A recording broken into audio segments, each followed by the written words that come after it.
how you feeling? Another 80 minutes away from another grand final. Yeah, it's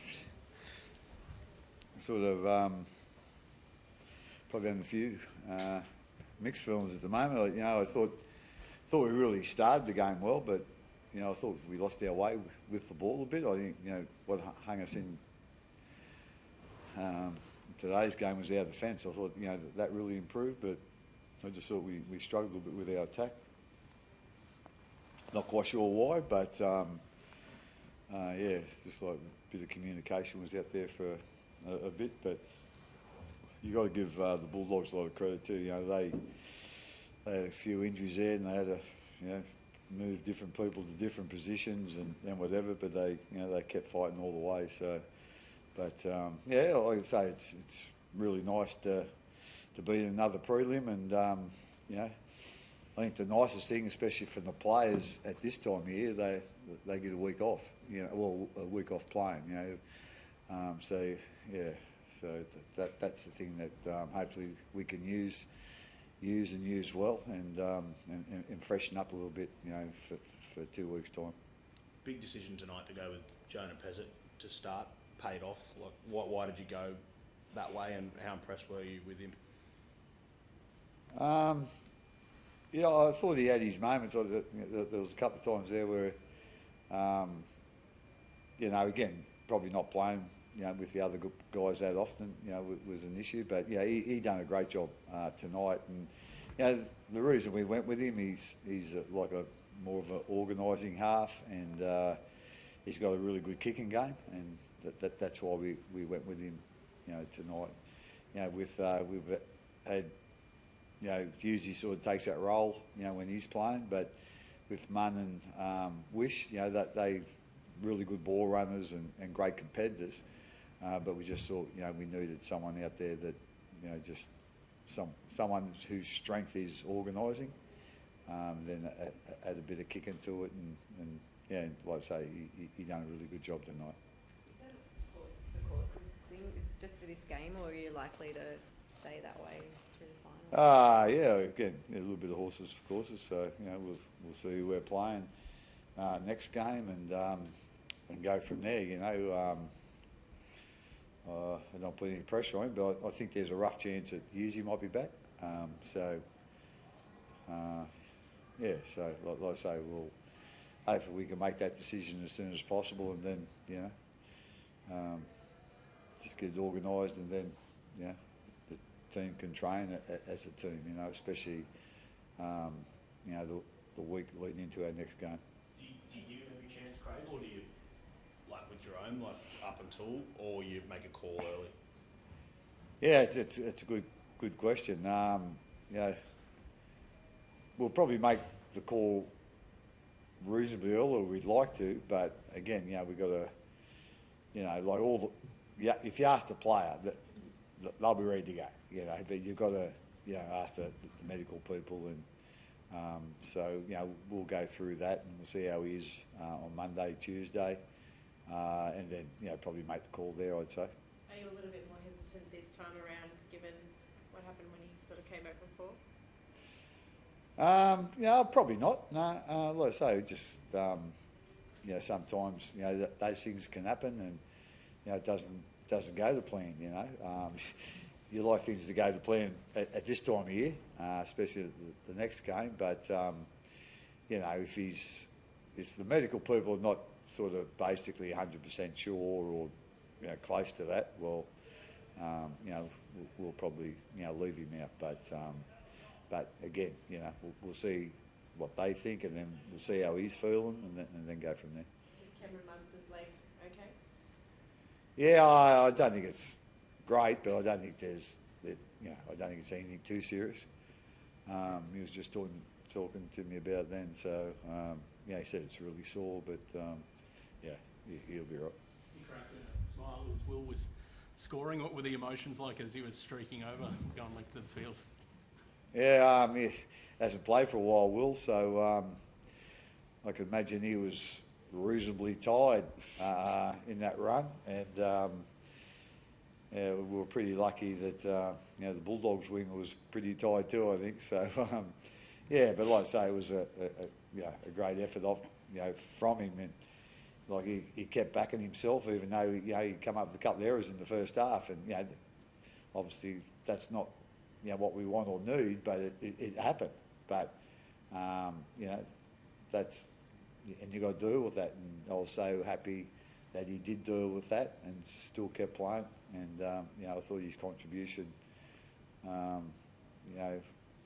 for the game was really impressive with the amount of time that he's missed. As a leader, you see obviously the full stories of what goes on behind the scenes with players. To see someone like Jonah Pez step up today after the injuries he's had and sort of the last 2 years, how satisfying is that for you and for the playing group?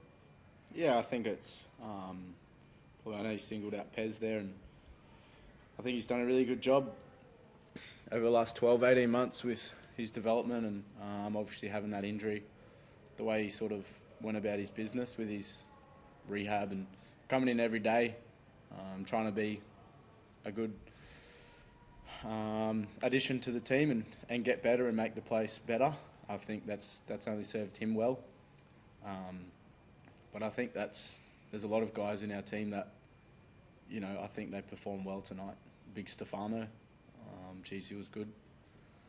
First finals game, Valu had to be a bit flexible and played on the left edge there, and same thing, first finals game, and he was unreal tonight as well. And there's plenty of guys in our team that really stood up tonight. I think Pez was one of them, but there was a number of them throughout the team. And yeah, like you said, I think these moments now of being able to enjoy that for Jonah makes it all the sweeter, all the more sweeter for staying in it throughout those hard times. Craig, from the coaching perspective, at half time the game's nice and tight. What are some of the key elements in the messaging to the group? Because you're trying to stay in the fight.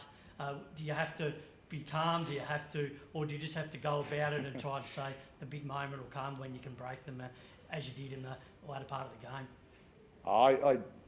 I just basically tell them what I think we need to know, or what I'm seeing up in the box. Sometimes it might not be the right thing, I don't know, but that's my opinion. So, again, it's not just my opinion at half time that gets said to the group. The Harry and the leaders there, our spine, they've always got an opinion on things as well. So, like I say, we all have a quick chat before, as soon as we get in the rooms, and then, if we're in agreement on things, that's what that's the message we give to the group. Does that now have the impact, mate? A few weeks ago, confidence was a bit there, but a win like this in a big finals game must give the group now amazing confidence going into a preliminary final at home, and the prospects beyond that. Oh yeah, again, with all due respect, I think we can sort of play better than we did tonight, to be quite honest. And I think just talking to the leaders after the game, I think we all agree our first 10 or 15 minutes was really good. That's the way we want to play our footy, but we probably lost our way a little bit then with our attack.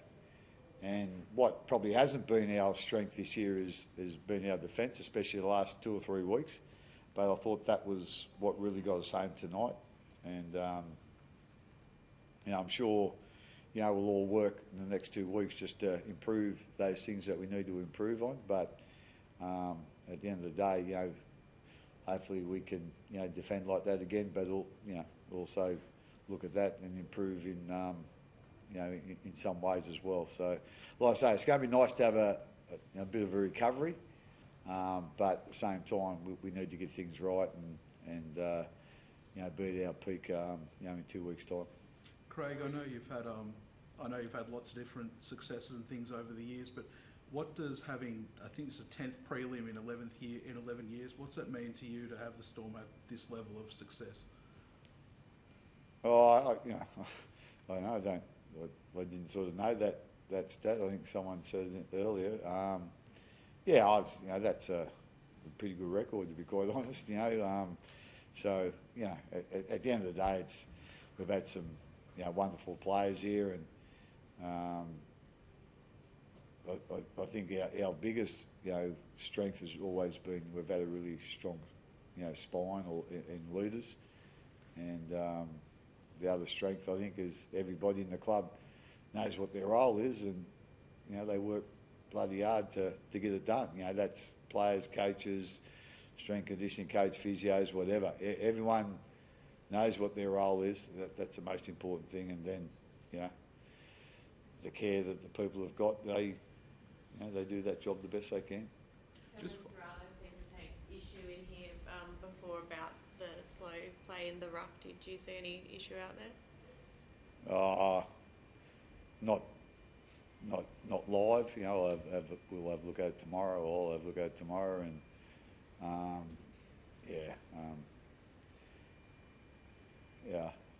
just the one thing I sort of noticed today, again, it might have been slow play, the balls might not have been, but it seems as though the league's got a different opinion of hip drops now. It didn't matter before about hip drops. I don't think any player goes out there to drop their hip on the back of someone's leg. But in the past, we've had players, and other clubs have had players that have been suspended for that. But all of a sudden now it seems to be it's an accident. So anyway, You seem to that's what I took out of the game.